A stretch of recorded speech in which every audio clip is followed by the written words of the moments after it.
Pessoal, não vou esperar gravar, né? Pronto, estamos gravando já. Todo mundo com o nome, número e série aí no chat, belezinha. Pessoal, hoje a devolutiva não vai ser pontual, igual a gente faz normalmente, questão por questão.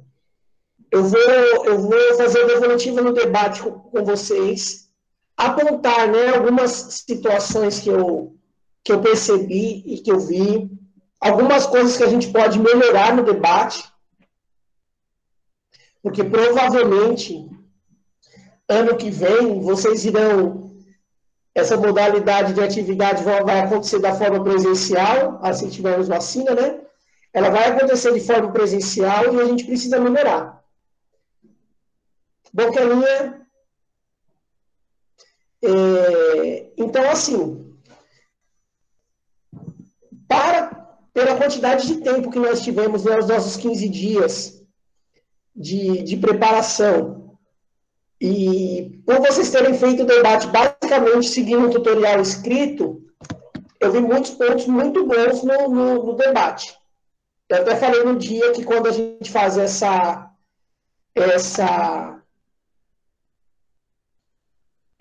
atividade na aula, a gente fica muitas aulas trabalhando ponto a ponto. Então, uma aula a gente só fala de argumento inicial, a outra aula a gente só fala de perguntas, depois a gente só fala de argumentos finais, a gente lê os discursos, né, que os alunos preparam. Então, é uma preparação muito maior para que o trabalho seja muito bacana também.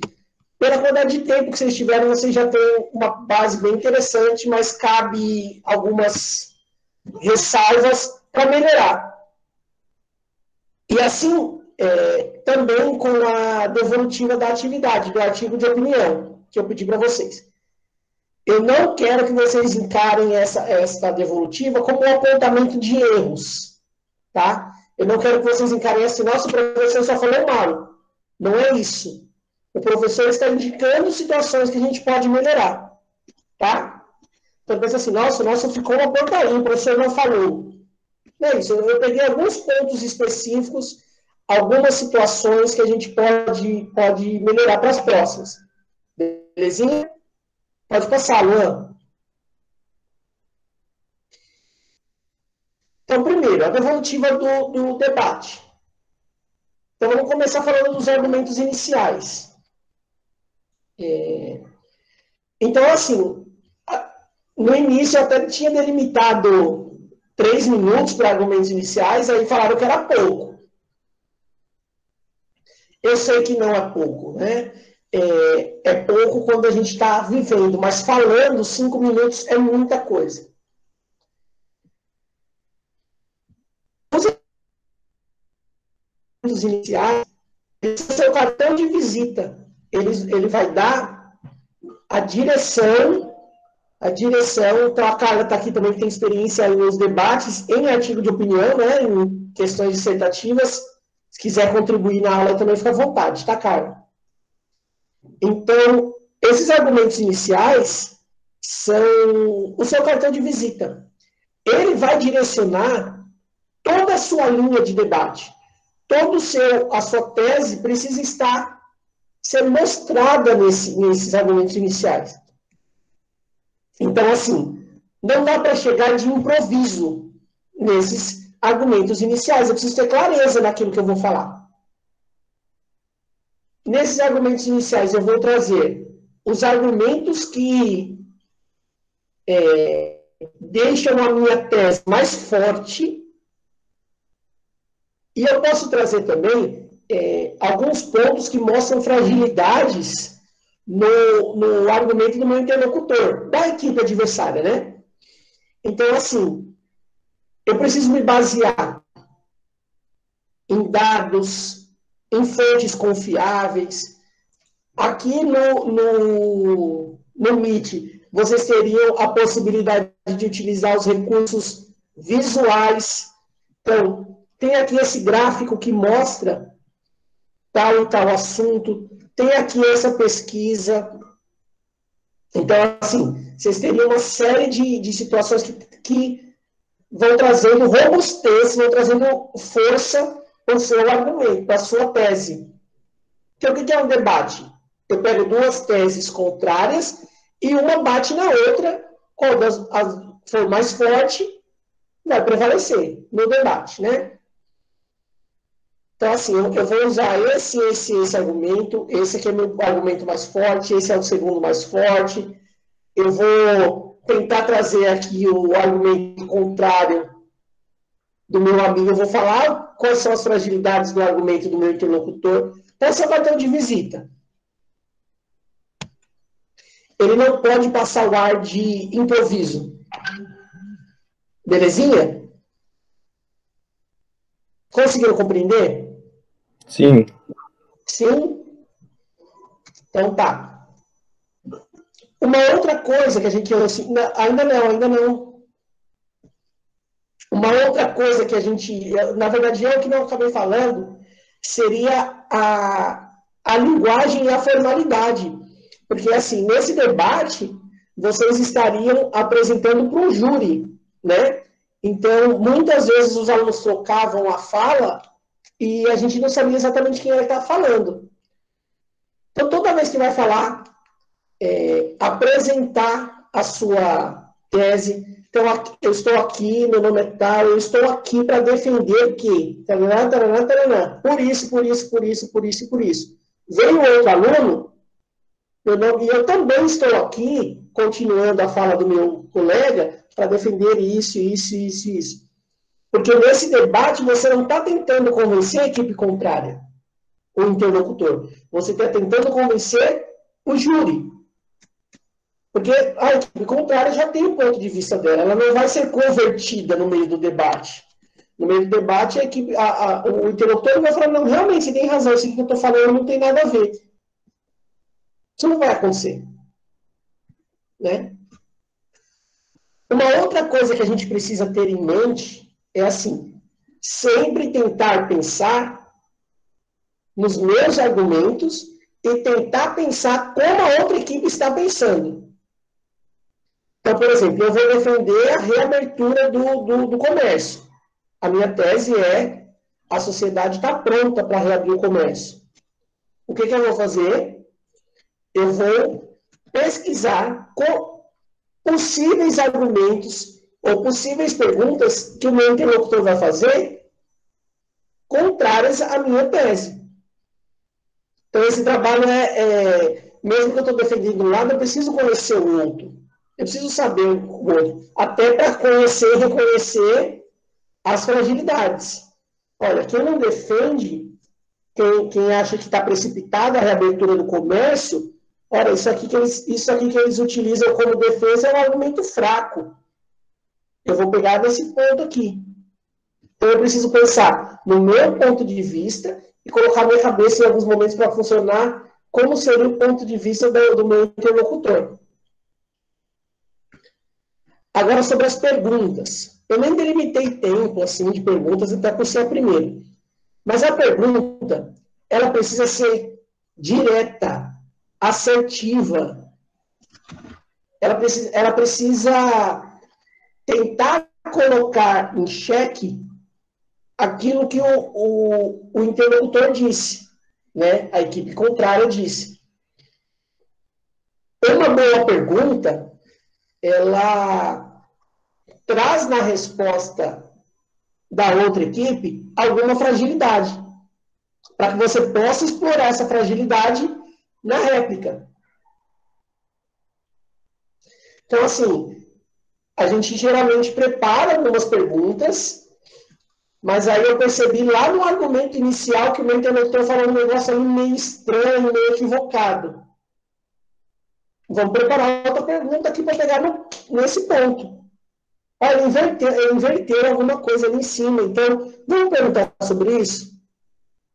Olha, você disse no seu argumento inicial tal coisa. Então, me responde isso.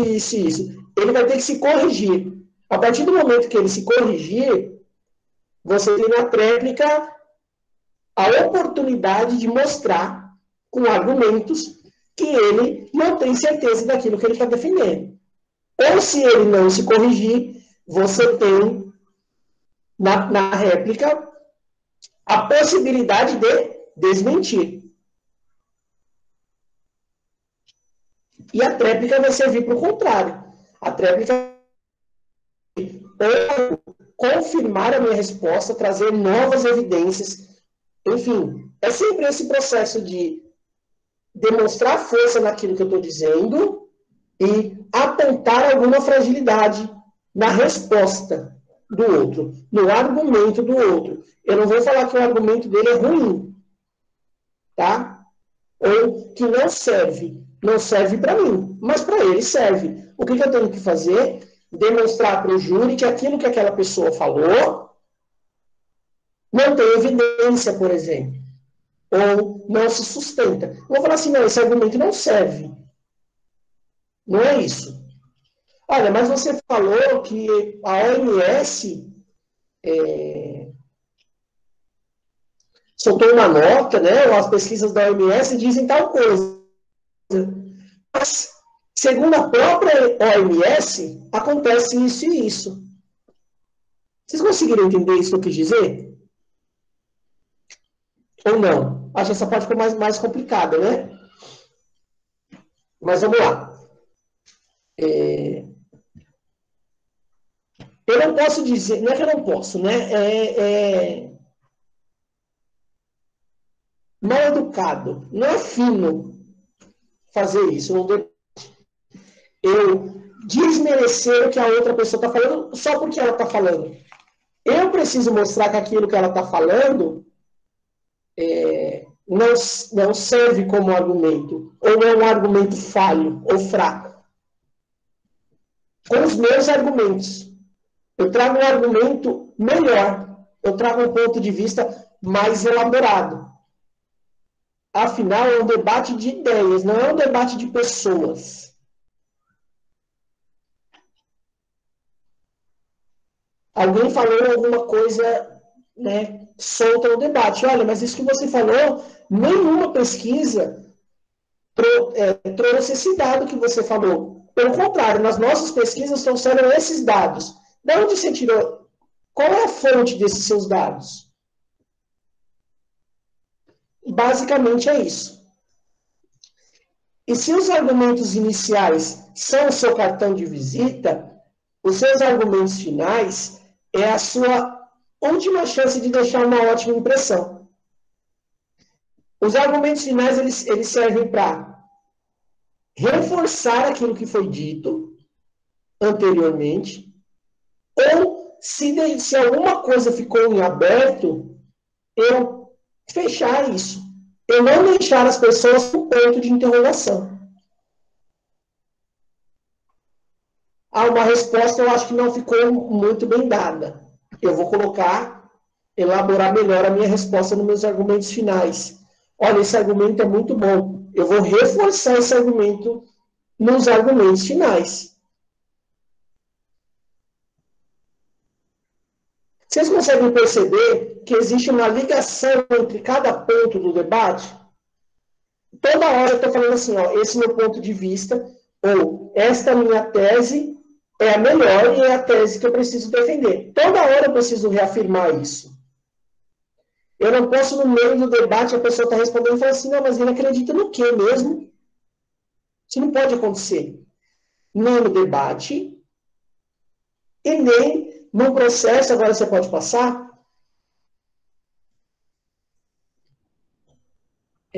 Carla, você quer falar alguma coisa? Não, tudo que você falou está muito claro. Está falido? Está falido? Tudo que eu falei está falido, né? Isso. Então, assim, aí algumas dicas aqui, ó. Utilização do recurso visual. Não com texto igual está aqui, mas com infográfico, com trecho de vídeo, enfim, algo que enriqueça e traga algum tipo de autoridade ao seu argumento. Órgãos oficiais, órgãos do governo, leis. Né? Não tem como eu discutir com algo, com um argumento que está... Não tem não, mas é mais difícil eu trazer um argumento assim, não, mas na Constituição Federal diz isso, isso e isso. Olha que argumento de autoridade que eu tenho, olha a força desse argumento. Como é que você vai discutir? Não, mas a pessoa vai falar assim, eu acho, mas você acha. Mas a Constituição Federal, a lei máxima do país, diz isso. Aí, se você não acredita na Constituição, a gente precisa fazer lá uma emenda, ou, sei lá, ou fazer uma outra Constituição para que a sua opinião passe a ser válida. Por enquanto, ela é só opinião.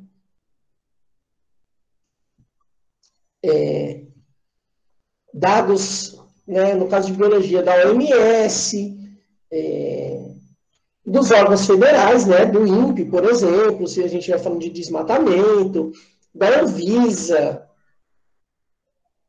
sei lá, da vigilância sanitária, de pesquisas de fontes confiáveis.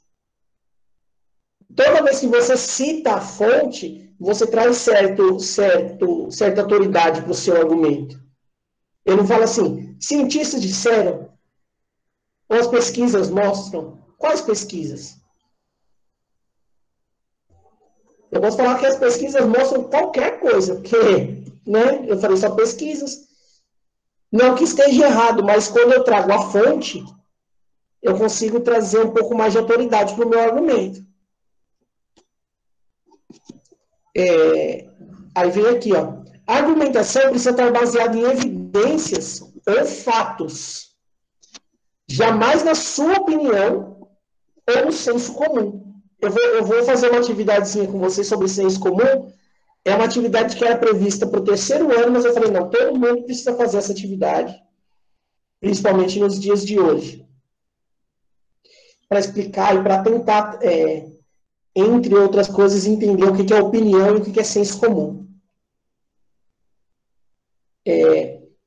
Quando os dados, os termos ou as explicações são muito complexas, lembrando que a gente está lidando com um público, a utilização de metáfora ou de comparação ela é bem-vinda. Eu faço uma explicação complexa ou difícil e depois eu uso uma metáfora. Vocês sabem o que é metáfora, né? Sim. Sim, todo mundo entende o que é metáfora e comparação? Conseguimos entender. Né? Ambas são comparações, né? Tem esse caráter de comparar uma coisa à outra. É muito interessante você usar. Porque você deixa o assunto mais fácil de gestão para a pessoa. Então, mas ele estiver trabalhando com um tema delicado. O que não pode, de jeito nenhum, é usar uma situação, e essa é muito chata, eu até não escrevi aqui, que é o daqui a pouco. Vocês já ouviram em debate, em reportagens, em políticos geralmente fazem isso, tá? E aqui sem juízo de valor do tipo de político. Quase todos utilizam o daqui a pouco. Ele começa com dados científicos, né? Ou pelo menos acha que está fazendo isso, acha que está usando a ciência para justificar alguma coisa, ele vai assim, daqui a pouco vai ser isso, isso e isso. Ou daqui a pouco ele tirou da cabeça dele. Não pode. Quando você utiliza a ciência para trazer uma opinião futura sem utilizar a ciência, de novo, está errado. Então, se acontecer isso, isso e isso, daqui a um pouco, vai, sei lá, vai morrer todo mundo. Daqui a um pouco, né, tem essas polêmicas envolvendo crianças, então daqui a um pouco vou utilizar uma coisa que está em moda. Professor, não sei se é verdade, mas está falando que a camada de ozônio em volta da Terra está se desfazendo, é verdade? Meu Deus, qual o sentido, Davi? Se a camada Não, é dúvida, é dúvida, é biologia e física, tá ligado? Beleza, então vamos lá. É assim, Durante muitos anos, o homem utilizou um gás chamado CFC, clorofluorcarbono. Acho que eu falei com vocês desse gás na aula de física, né? Do ciclo do carbono. Esse gás, ele tem a propriedade de quebrar a camada de ozônio e fazer buracos mesmo, crateras. Esse gás é proibido desde a década de 80. Só que ele continua sendo usado por muitos anos. Hoje em dia, eu não sei se existe alguma coisa que ainda utiliza esse gás. É o gás da geladeira, era o gás do aerosol, né? Enfim. A camada de ozônio tem uma problemática. Em alguns lugares, esse buraco ele está se fechando. Ela não está se desfazendo, não. Mas existem aberturas. Em alguns lugares, por conta da diminuição desses gases CFC, inclusive, esses buracos estão sendo fechados. Mas ainda é um problema. Beleza? Beleza, professor. Valeu. Vou dar um exemplo daqui a pouco, com esse exemplo aí. Nós temos um buraco na camada de ozônio causado pelo CFC. Daqui a pouco as pessoas vão achar que é proibido respirar, porque se respirar vai liberar gases na atmosfera e vai liberar gases nocivos na atmosfera. Isso é daqui a pouco. Sabe, se eu tiver essa ideia, não nada. Ou então assim, o gás CFC é proibido, né, que era o gás utilizado na geladeira, por exemplo. Então daqui a um pouco eles vão proibir a gente de ter geladeira. Eu jogo lá para frente sem fundamento científico nenhum. Isso é bem complicado no debate, porque eu não trago evidência nenhuma. Eu começo com ciência, ou pelo menos tento começar com ciência, e termino com achismo, né? Aí eu tenho aqui a dica número 8, que seria o tratamento do argumento do seu interlocutor, do debatedor contrário. A ideia é sempre que você aponte as falhas no argumento dele. E não que você diga que o argumento dele é falho. Eu preciso deixar claro que o que ele disse de alguma forma está equivocado. E não falar assim, o que você disse está equivocado. Conseguiram compreender? Ou não? Sim. Consegui. Tranquilo, né? Eu não vou falar assim, não, isso que você falou está errado. Eu vou mostrar onde é que está errado. E está errado por isso. Traga a autoridade de novo. E por fim não. Por que isso? Porque eu estou debatendo a ideia e não a pessoa. Por que isso é interessante? Ou por que isso deve ser levado em consideração? As pessoas têm pontos de vista contrários, têm teses contrárias, e isso, de um modo geral, é bom para o debate e para enriquecer. Eu não sei se acontece com vocês isso, mas isso acontece com frequência. O seguinte, você conversa com alguém que tem uma opinião contrária à sua, ou uma tese contrária à sua, aí você fica assim, não, mas... ele não pode pensar assim. Aí você começa a estudar para ver, em algum momento, para melhorar aquilo que você pensa. Mas isso não quer dizer que você precisa diminuir a pessoa porque ela pensa diferente, ou atacar a pessoa tentando atacar o argumento. Quando eu debato com alguém que pensa diferente de mim, eu compreendo o ponto de vista dela, ela compreende o meu ponto de vista, e cada um dos dois sai com 2 pontos de vista diferentes. E enriquece. Você fala assim, não, mas isso que ele falou aqui pode até fazer sentido, mas eu vou pesquisar, eu vou estudar, vou melhorar aquilo que eu penso. E não tem problema mudar de opinião também.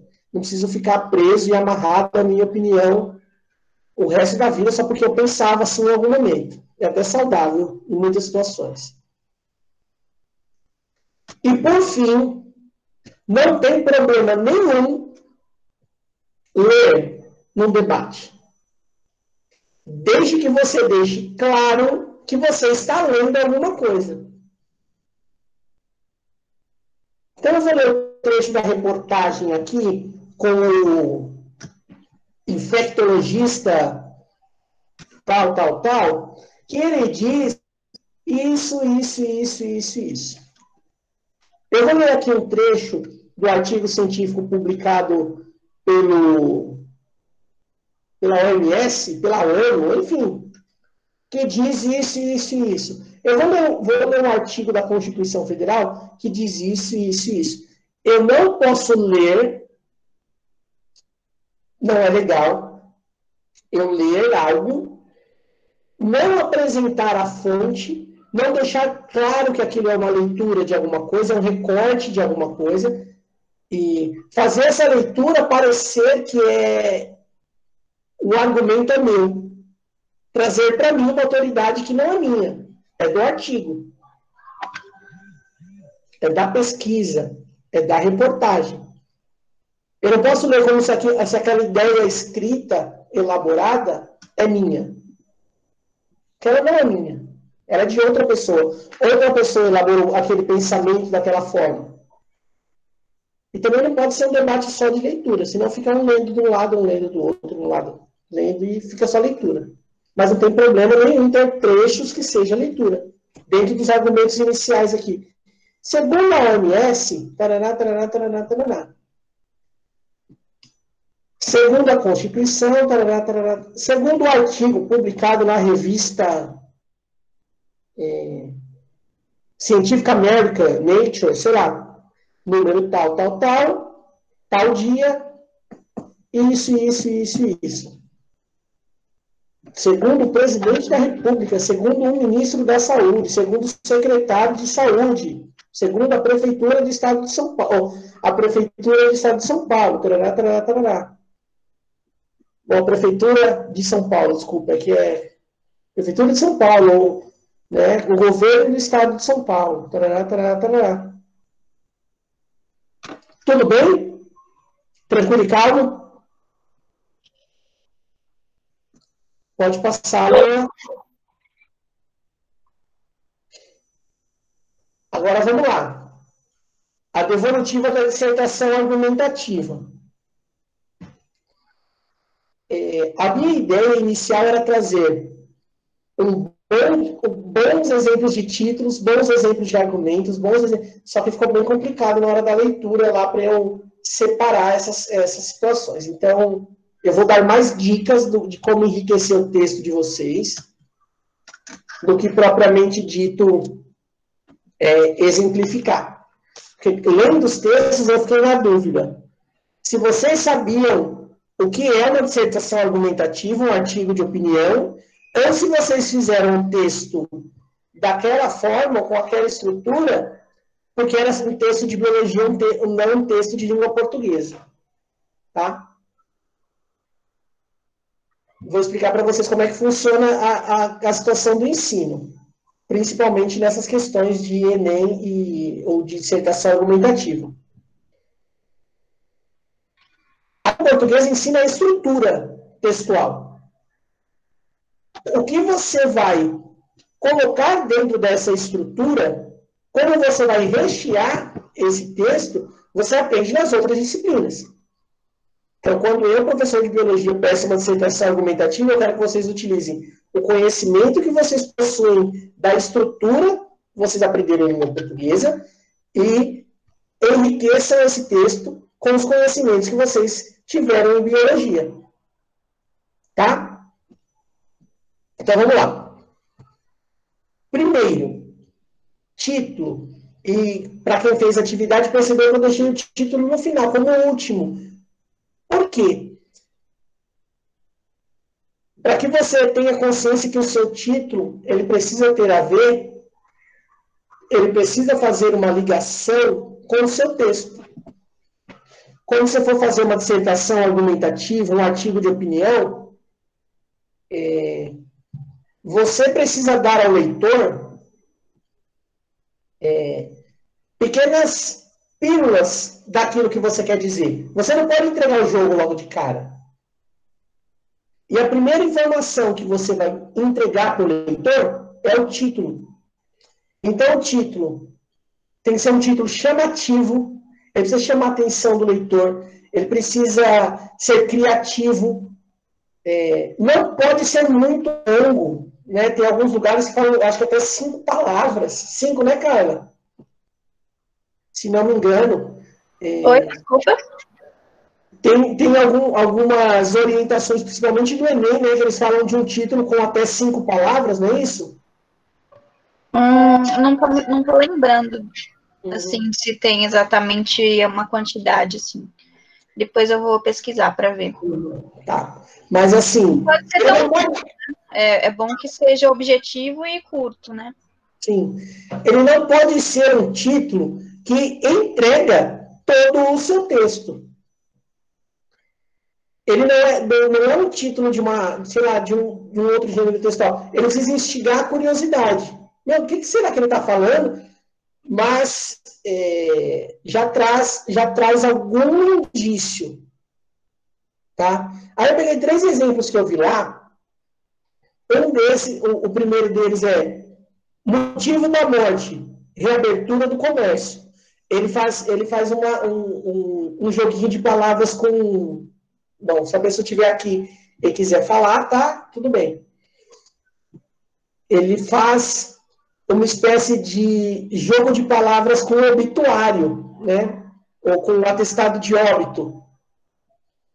Como se o nosso país fosse uma pessoa e essa pessoa tivesse morrido e no atestado de óbito tivesse a causa-mortes dela ali. Acho que ficaria ainda mais enriquecedor se tivesse causa-mortes.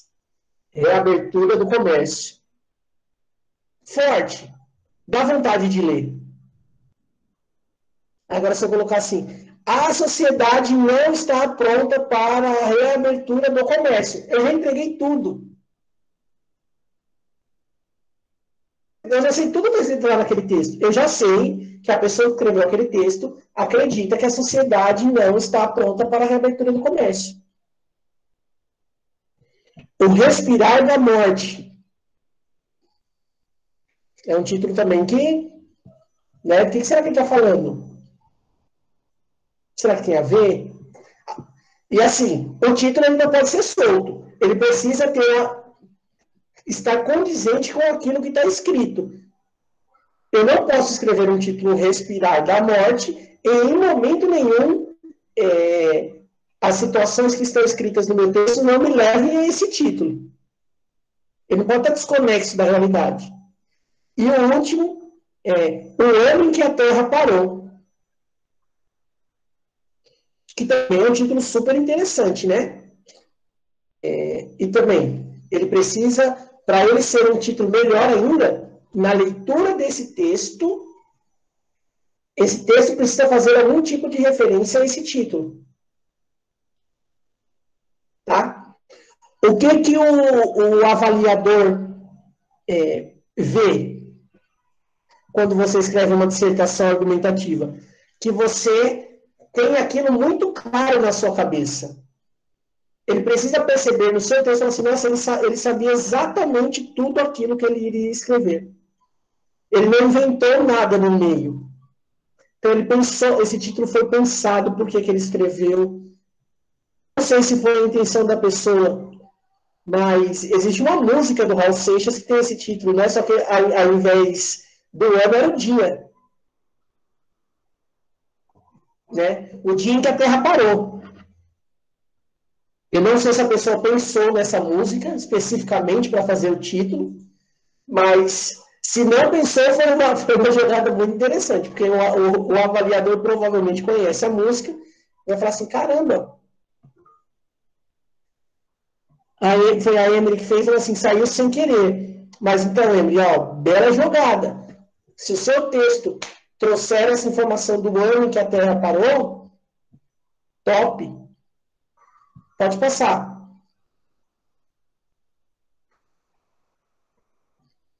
Aí eu venho com a introdução, meu primeiro parágrafo ali. A introdução, ela lembra a argumentação inicial do debate. É o momento onde você estrutura o seu pensamento. É onde você vai mostrar que você já sabe quais os argumentos que você vai utilizar, qual proposta de solução você vai apresentar. E dentro dessa sua introdução, você já vai dando pequenas... Vai dando um gostinho, uma palhinha para o leitor. Quais argumentos que eu vou usar? Eu não vou destrinchar ele, mas eu já vou colocar ali alguma coisa sobre os argumentos que eu vou usar. Eu já vou colocar um pouquinho da proposta, da solução. Eu vou apresentar com clareza a minha tese. Eu não vou escrever eu acho, eu acredito, na minha opinião. Porque, lembrando, opinião para a ciência não serve para nada, independente da pessoa que tenha essa opinião. Opinião não serve. Pode ser a sua opinião enquanto aluno, pode ser a minha opinião enquanto professor, pode ser a opinião do Nobel de Medicina. Se é sua opinião, não serve. Beleza? Então, a introdução, eu não sei se eu posso usar esse termo, depois se tiver errado, a Carla me corrige. É uma espécie de resumo daquilo que você vai elencar após a introdução.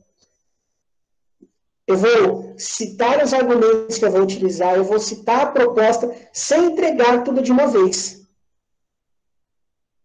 Porque o cara que vai ler, quando ele lê o meu título, aí ele vai ler a minha introdução, a minha tese está clara, os meus argumentos já estão ali, a minha solução de proposta já está ali. Fala assim, caramba, na introdução ele já sabia o que ele ia fazer, como ele ia escrever o texto todo. Entende? Conseguiram compreender qual que é a jogada? Eu não vou... Sim. E também, eu não vou lá colocar uma proposta de solução na introdução, e quando eu for concluir o meu texto, eu colocar outra coisa. Eu não vou escrever um argumento em cima e deixar esse argumento em aberto. Então, eu preciso ter clareza. Sei lá, faz um apontamento. Eu preciso falar disso, preciso falar daquilo. Antes de escrever a introdução. Pode passar. Agora, a argumentação. Nesse momento, eu vou explorar aquilo que eu coloquei na minha introdução.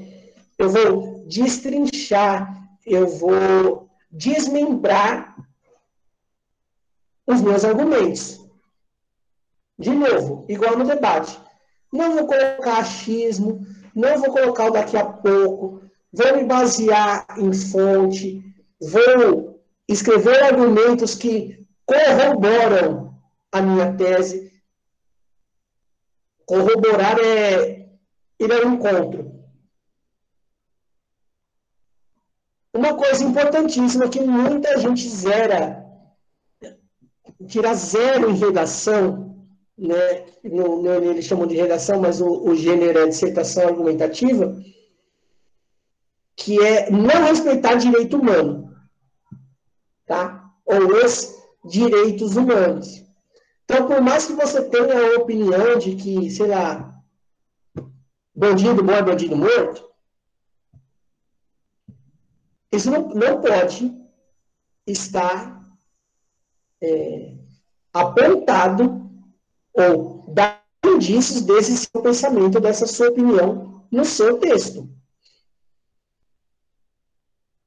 Ou, sei lá, outras situações aí. Você precisa ter esse respeito à humanidade como um todo, né? Discursos racistas, xenofóbicos, e ele não precisa ser literal, tá? Assim, tipo, eu odeio muçulmanos. Não, E geralmente não está, porque dificilmente uma pessoa tem coragem de escrever isso. Mas a gente precisa tomar certo cuidado com o que está escrevendo. Não sei se alguém tem essa coragem, mas está fazendo uma dissertação lá, vai falar assim, não, mas realmente os negros deveriam ser escravizados porque eles são inferiores. Não tem alma. Acredito que ninguém tem coragem de escrever isso. Literalmente. Mas se a pessoa tem de alguma forma um pensamento no sentido que diz respeito ao direito humano, ela precisa ter muito cuidado na hora de escrever, porque ela pode passar essa impressão na escrita. Pode passar. Eu pedi 2 argumentos na atividade. Eu acho que até 3 argumentos geralmente, né, entre 2 e 3 argumentos, para que chegue à conclusão. Eu escrevi argumentação inicial, mas essa é a argumentação final. A conclusão é a sua última oportunidade de deixar uma ótima impressão também no debate, na dissertação. Eu vou finalizar os assuntos que eu expus lá em cima, eu vou reforçar os argumentos ainda mais. Eu não vou abrir outra aba, eu não vou abrir um argumento que eu não vou poder colocar na conclusão. O parágrafo de conclusão ele não pode apresentar uma novidade, né, um assunto do qual eu não vou conseguir terminar. E ele precisa ter uma espécie de proposta de solução para o problema, né? Uma solução possível, né? Também não precisa ser nada mirabolante. E ele precisa estar de acordo com as etapas do texto. Então, quem lê a introdução precisa entender qual que é o seu ponto de vista, quem lê os argumentos precisa entender seu ponto de vista, e quem lê a sua conclusão precisa entender o seu ponto de vista. Tudo bem? Tudo. Agora, com esse tanto de informação que vocês têm, é possível fazer uma dissertação argumentativa em 6 linhas? Não. É impossível, né?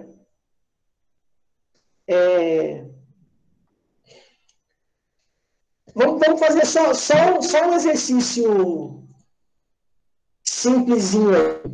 Pense num título, de acordo com o tema que vocês defenderam no debate.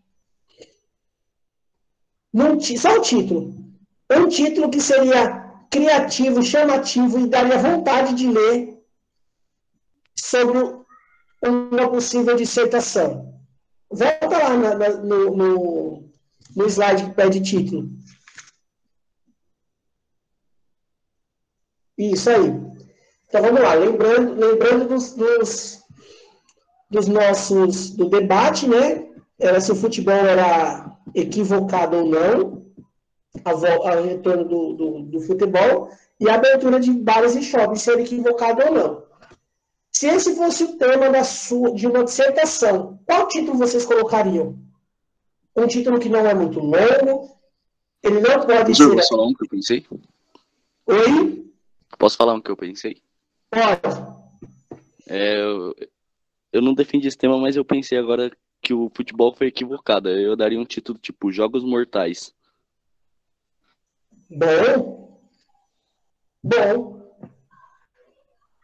Chama atenção, eu não sei se você está... Né?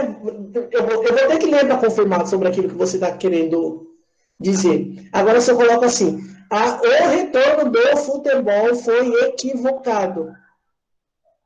Tá, eu já sei o que está escrito ali. Dá outro exemplo aí para mim, galera. Vamos fazer assim, utilizando os temas do debate, tá? Mesmo que você não tenha defendido. Num título que seria criativo.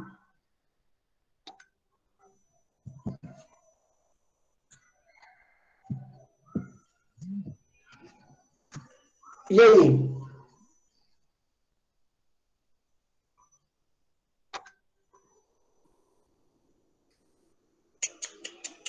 Ninguém consegue pensar no título?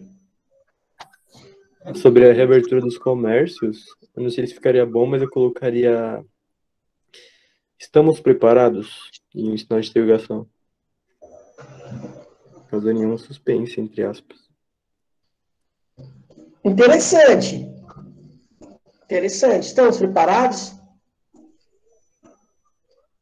Não diz para quê nem por quê, né? Por isso causa dificuldade. Estamos preparados para quê? Então a pessoa vai ter que ler para saber. Tem que ler. Gera uma... Você instigou. É instigante, sim. Sabe qual que eu colocaria, que eu acabei de pensar? Ele teria a ver com um argumento que eu traria, sinfonia mortal, ou sinfonia da morte. Porque eu utilizaria um dos argumentos, aquele shopping Blumenau que abriu com saxofonista na porta. Lembra? Sim, sim. Veio na minha cabeça agora essa ideia. Um dos argumentos que eu daria seria Blumenau era uma cidade que tinha o Covid relativamente controlado, né?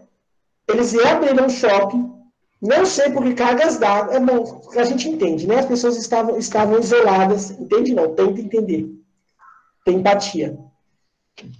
Estavam isolados, eles abriram um shopping, não sei se era um flautista, um saxofonista agora, mas acho que era um saxofonista.